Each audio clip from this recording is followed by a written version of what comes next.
प्राण प्रतिष्ठा करना चाहते थे। तो फिर ये पूरा कैमरों की फौज लेकर आधी अधूरी प्राण प्रतिष्ठा करने वाले आप कौन हैं? ये हम बार बार पूछ रहे हैं। हैरानी की बात है, बचपन से सुनते आए कि भाई राम की वजह से हम इस दुनिया में आए, उनकी उंगली पकड़कर चलते हैं हम। लेकिन हमने विज्ञापन देखे कि कोई और है जो भगवान राम की उंगली पकड़ के चला रहा है। अरे आप कौन है साहब? इतना बड़ा कद हो गया आपका कि आप भगवान से ऊपर हैं, आप शंकराचार्य से ऊपर हैं, आप हिंदू धर्म से ऊपर हैं। आपने पूरे के पूरे अपने कैबिनेट में आप अकेले दिखेंगे, चुनाव आयोग पे आप नियंत्रण करेंगे, मीडिया पे आप नियंत्रण करेंगे, सीएजी आप नियंत्रण करेंगे, अब धर्म क्षेत्र में भी आप ही नियंत्रण करेंगे। वहां भी खत्म, वहां भी एक ही चेहरा दिखेगा। क्यों? आप कौन हैं? यही हमारा सवाल है। आप हैं कौन? अपने आप को जो भगवान से ऊपर बना ले। और हमारे कुछ साथी मीडिया के बड़े चिंतित हैं, पिछले 48 दिन बहुत चिंतित हैं और हमलावर है हम पर कि साहब ऐसा निर्णय ले लिया कांग्रेस ने, 2024 में नुकसान करा दिया। तो मानते हो ना कि ये नफा नुकसान चुनाव का देखा जा रहा है? मानते हो ना? कांग्रेस को क्या करना है क्या नहीं करना कांग्रेस को कर रही है। आप लोग अपना काम नहीं करते। आप लोग जो हमारे धर्मगुरु हैं उनको अपना काम नहीं करने देते। तो आप अपनी चिंता कीजिए, हमारी चिंता मत कीजिए।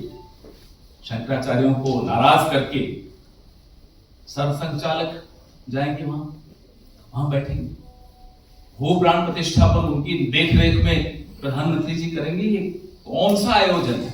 इसलिए मैं फिर से दोहराता हूं, यह कतई धार्मिक आयोजन नहीं है, यह पूर्ण रूपेण राजनीतिक आयोजन है। मैं अपनी सहयोगी सुप्रिया शिनेज जी से आग्रह करूंगा कि वो कुछ करें। बहुत धन्यवाद आपका पवन जी। पिछले 48 घंटे में इतना आक्रोश, इतने आहत लोग दिखे। जो भाजपाई मैन्युफैक्चर्ड आक्रोश और आहत था वो काफी चरम सीमा पर ही पहुंचा अपना पिछले 48 घंटे में। मैं दो चार बातें धर्म के बारे में और जो धार्मिक बातें हो रही है उसके बारे में कहना चाहती हूँ। धर्म जो है वो व्यक्तिगत आस्था का विषय है। हम में से हर व्यक्ति किसी ना किसी धर्म का अनुयायी है, धर्म के मूल्यों को लेके जीता है, धर्म के मूल्यों को लेके मानता है। तो जब धर्म व्यक्तिगत आस्था का विषय है तो उसका इतना विभत्स राजनीतिकरण क्यों किया जा रहा है? क्या उसका इतना विभत्स राजनीतिकरण होना सही है? ये पहली बात मैं आपके सामने मुखरता से रखना चाहती हूं। दूसरी जरूरी बात, धार्मिक अनुष्ठानों का काम, धार्मिक अनुष्ठानों को करने की विधि, धार्मिक अनुष्ठानों को करने का तरीका, धार्मिक लोग जो संबंधित हैं, जो इसको करते हैं, उन पर छोड़ देना चाहिए। और ये सिर्फ मैं नहीं कह रही हूं, या सिर्फ हम नहीं कह रहे हैं, या ये तमाम लोग देश में नहीं कह रहे हैं। यही कहना इस देश के 4 शंकराचार्यों का है। बहुत लोग जो आक्रोश हैं, जो आहत हैं, जो लगातार शोध कर रहे हैं, आपका कहां था यह आक्रोश? आप क्यों नहीं आहत हुए जब हिंदू धर्म के सर्वोच्च 4 ज्ञानी जिनको बोला जाता है, जो 4 शंकराचार्य हैं, जब उन्होंने निर्णय लिया कि वो अयोध्या नहीं जाएंगे, यह आक्रोश क्यों नहीं आया? ये आहत क्यों नहीं हुए? वो धर्मभीरू कहां थे? ये मैं जानना चाहती हूं। शंकराचार्यों का अपमान या उनको ना बुलाने का जो गलत तरीका था, इस पर क्यों नहीं लोग आक्रोशित हो रहे? क्योंकि बहुत सारे लोग जो नए नए धर्मभीरू बने हैं वो इस बात को नहीं मानते और ये शायद नहीं जानते हैं कि शंकराचार्यों का हिंदू धर्म में क्या महत्व है। ये चारों हिंदू धर्म के स्तंभ हैं। आदि गुरु शंकराचार्य ने 4 मठों की स्थापना करी थी और उससे एक तरह से पूरे देश को जोड़ा था। उत्तर में आपका जोशी मठ में, फिर पूर्व में आपका गोवर्धन मठ पुरी में स्थित, दक्षिण में श्रृंगेरी शारदा मठ, और पश्चिम में द्वारका पीठ। और इन चारों शंकराचार्यों ने निर्णय लिया है कि वह अयोध्या नहीं जाएंगे और इस पर कोई आक्रोश नहीं है। क्या ये धर्म को आहत नहीं कर रहा है? तो धार्मिक चीजों में, धार्मिक अनुष्ठानों में, धार्मिक परंपराओं में, सनातन संस्कृति में राजनीति करना सर्वथा गलत है।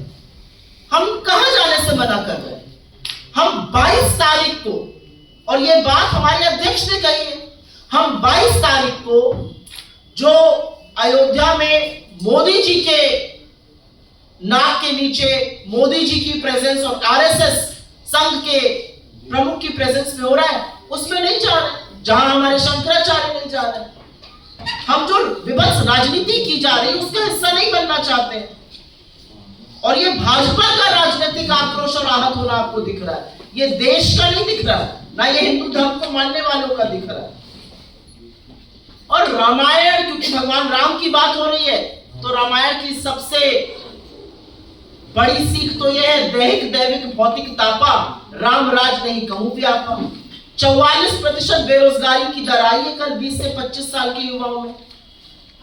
तो राम राज्य में तो उनको एम्प्लॉयमेंट मिलना चाहिए, उस पर चर्चा होनी चाहिए। उस चर्चा से बचे रहिए, इसलिए विभत्स राजनीतिकरण चीजों का करते रहिए। राम राज में तो नहीं है कि आदिवासी के सिर पर आप पेशाब करिए। राम ने तो शबरी के बेर खाए थे। तो असलियत यह है कि धार्मिक अनुष्ठानों का काम जो हमारे साधु संत समाज, हमारे शंकराचार्यों को करना चाहिए, वो भाजपा ने उसका बीड़ा उठा लिया। तो उससे लोग आहत हैं, आक्रोशित हैं, लेकिन वो लोग आपको टीवी पर नहीं दिखाई देंगे क्योंकि वो दिखाई नहीं दिए जाते हैं। अंतिम बात एक यही कहना चाहती हूं, यहाँ पर भाजपा ने इस देश को बहुत तरीके से बांटा। भाजपा ने जाति में, भाजपा ने लैंग्वेज पर, बोलने पर, आप किसकी पूजा करते हैं, कौन सी वेशभूषा पहनते हैं, हर तरह से बांटने का प्रयास किया। लेकिन पहली बार भाजपा ने सनातन धर्म को ही संप्रदायों में बांट दिया। कुछ जो वक्तव्य भाजपा के और उनके लोगों के अयोध्या से आ रहे सुन लीजिए तो लगेगा सनातन धर्म को संप्रदाय में बांटने का काम अब भारतीय जनता पार्टी ने किया है। कांग्रेस पार्टी व्यक्तिगत आस्था को सर्वोपरि मानती है। कांग्रेस पार्टी ने हमेशा कहा है, और हम हमेशा मंदिर, मस्जिद, गुरुद्वारे, जैसा कि पवन जी ने यहाँ पे कहा, गिरजाघर गए और आगे भी आस्था के अनुसार जाते रहेंगे। आपकी जानकारी के लिए बता दूं, उत्तर प्रदेश कांग्रेस कमेटी 15 तारीख को सारी कमेटी, वहां के तमाम नेता जनरल सेक्रेटरी इंचार्ज के साथ अयोध्या दर्शन के लिए जा रहे हैं। तो किसी पर कोई पाबंदी नहीं है। ये व्यक्तिगत इन्विटेशन आया था क्योंकि वहां पर इतना विभत्स राजनीतिकरण देखा गया। हमने 22 तारीख को जाने से इनकार किया। हम सबको स्वतंत्रता है, अगर मैं और पवन जी भी जाना चाहे, हमें पूरी स्वतंत्रता है जो पार्टी को है। हम में से कोई कभी भी जा सकता है। तो इसका जो विभत्स रूप दिया जा रहा है, जो आक्रोश है, उस आक्रोश पर 2-4 शोज ये भी होने चाहिए कि हमारे शंकराचार्य इसका बहिष्कार क्यों कर रहे हैं, क्योंकि शंकराचार्य का अपमान हिंदू धर्म के अनुयायियों का अपमान है।